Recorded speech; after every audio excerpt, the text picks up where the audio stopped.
可能你自己都唔為意，政府審計署都隻字不提啊！你嘅第二大嘅支出，好可能就係入息稅喎。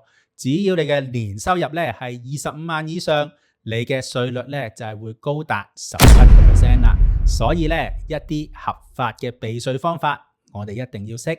根據政府嘅公佈啊，一啲合資格嘅供款咧就係可以獲稅務減免高達10,200蚊嘅喎。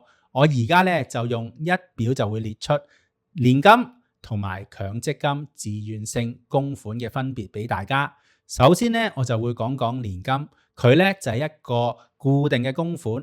你咧就係同保險公司簽訂一份合約，所以咧一旦停工嘅話咧，你嘅供款咧好大機會會攞唔返，所以簽訂合約之前記得要小心留意睇清楚啦，因為佢係一個保險產品，回報相對比較保守，大概3至4%度啦。佢嘅價值咧就喺佢年金期完結嘅時候咧，最終咧就係派發為零嘅喎，所以咧佢唔係一個積存資產嘅產品，而提取方法咧，通常咧就係會設定為每月提取嘅。而強積金自願性供款咧，你就可以作每月嘅供款啦，而且咧係可以調整，即係話如果你冇嘢做嘅話，你可以暫停供款都會 OK 嘅。而佢嘅投資咧就係投資喺基金啦，所以咧你係承受緊市場嘅回報同埋風險。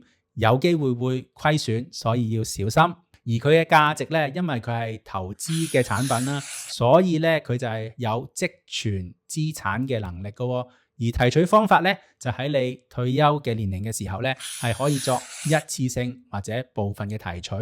咁你就話：喂 Herbert， 咁即係年金好定強積金好啊？我就同你講咧，我兩樣都有買。點解我有買年金咧？因為咧，我想綁住自己。逼自己咧去儲錢，咁咧我就買咗一個年金啦。而同時咧，我都有買強積金嘅自願性供款嘅，就係500蚊。因為咧，我想啟動我一個自動化嘅儲蓄系統。如果你有興趣想知道多啲有關自動化儲蓄系統，記得睇我呢條片。